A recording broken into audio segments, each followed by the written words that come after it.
Welcome to another seasonal servings, everyone. March is here and we're heading into the month full-blown with some new ingredients, but a traditional Irish dish with St. Patrick's Day right around the corner. But this is a great way to incorporate some seasonal ingredients. So the star ingredients, there's going to be 3 in particular that we're focused on here. We're going to do a bangers and mash. So potatoes are going to play their part here. In addition to bangers and mash, we're going to have the mash be an Irish colcannon. A little different, but I figured it was a great way to incorporate another seasonal ingredient, and that's going to be cabbage. We'll also add some scallions in along the way, and this meal will get the royal treatment with a delicious Guinness gravy that's going to be infused with garlic.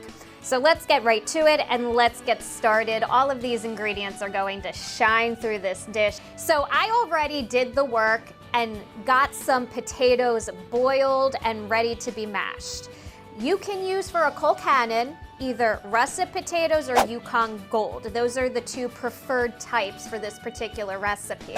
Now we're going to cook the cabbage. I just added a little because we'll start with butter, and I didn't want my butter to burn. So I'll take down the heat a little because something tells me I gotta be careful here. And we'll throw in the butter.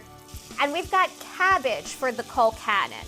If you're unfamiliar with a colcannon, yes, it does have cabbage or kale in it. I decided, since we've done kale already on seasonal servings, that we would do the cabbage, but the particular type of cabbage you want to try to look for is called Savoy cabbage. It's really nifty looking and kind of pretty. I like it. But basically, we're going to cook this down, and we just cook this in the butter to get started. And while this is cooking down, getting all nice and delicious with the butter, distribute it, and then we'll just let that go until it's cooked down a decent bit. Get started on mashing these bad boys. In they go. Ah, yes. Nice and starchy, so they will fluff up nicely. As always, you usually add some milk to some mashed potatoes, and I've got that here, but what I've done a little differently has taken some scallions and have chopped the green parts. So the tips, not the part that gets closer to the bulb or the stronger part, but I do have a way I'm going to use them. And you warm the milk up and you just kind of let it steep until it's ready. And then I just pour this in. So this will add some more green, another seasonal ingredient too, of course. And it adds some more flavor too. I am going to start scooping the cabbage in, and then we're gonna mix that up together too, of course. All that green, obviously, you know, green is kind of known for being the color of Ireland, but it also just gives that beautiful spring-like look. I'm even wearing green. It's like I knew the occasion was coming. All right, I'm gonna pretend like I planned that. Mashed potatoes are done, and we're going to get started on the bangers now. Bangers and mash, of course. We've got to get to the bangers part. And we are going to take care of these in the pan as well. The same pan, cleaned it out a little. So in go our friends. Now, traditionally, you are supposed to use pork sausage for your bangers and mash. And around this time of year, you might want to check your grocery store because they might actually have the specific sausages you need, so you don't have to go for just a straight up plain sort of pork sausage. It'll have the correct seasonings and whatnot, so it'll just be a little more authentic.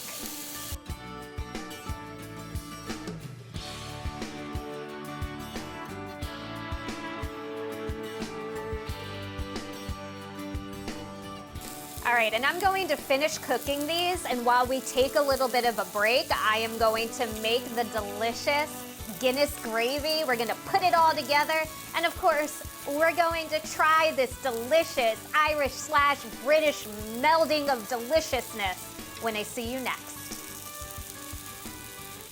Welcome back to the Seasonal Servings Kitchen, everyone, where amazing things have happened for my bangers and mash, and I incorporated in the spirit of St. Patrick's Day an Irish colcannon for our potatoes to add some more seasonal ingredients too. So While we were taking a break, my bangers, or my pork sausage, finished cooking and I made the gravy. Oh, the silky, delicious gravy. So how did I do it? Simple. So once everything was done browning in the pan, our pork sausages, I added just a little bit of water just to help deglaze it a little. Then you swirl in butter. After the butter is melted and fully incorporated, then you turn it into a roux by adding your flour. This is what's going to help thicken it up and make it a wonderful gravy.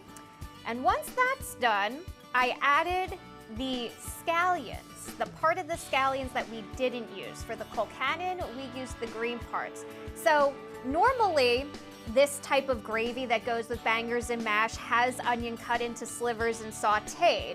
But in the spirit of using this ingredient and not wasting, I decided to use the white, light green parts of the scallion for this purpose instead. Then our Guinness. Oh yes, I used a Guinness stout, and I used this extra stout. It was all that was available, but feel free to use any heavy stout of your choice. Well, before we added it in, I have to say, we had some issues along the way. It was a process. I tried to pop the lid off and it didn't quite go our way. We tried a can opener. That wasn't going to work either.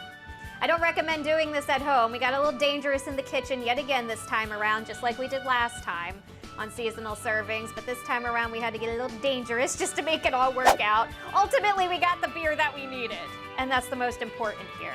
And then you just let it cook, and then it becomes just this delicious, beautiful glaze. Oh my goodness, so beautiful. So now, of course, it is that time. Bite time! My favorite time, and the only time that matters. All right, first, we're going to start with our colcannon, which, as a reminder, has Savoy cabbage in it. And then we add a banger. I brought the good stuff. Brought the good stuff. And now, here we go, friends. Right over that bad boy. Oh! Oh!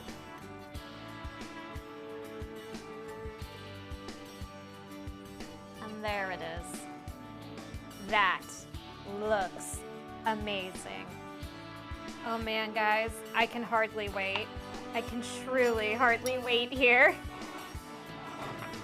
Oh, all right, we'll just start here.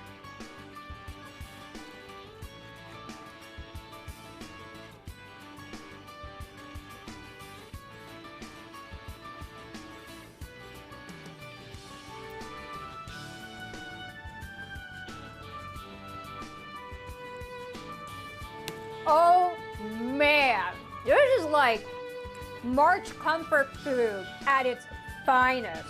Is just so perfect. Oh man, this is really a great way to celebrate if maybe you're hosting a party around St. Patrick's Day. This is just so delightful.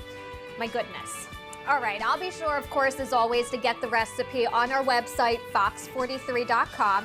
And if you ever have an idea or something that you'd like to see me use as far as seasonal ingredients go, please shoot me an email to amikles@fox43.com. But until we are back in the kitchen cooking up our next seasonally inspired meal, and I don't know if I'm going to be able to top this one, friends, but I'll sure try next time. But until then, eat with the seasons and enjoy.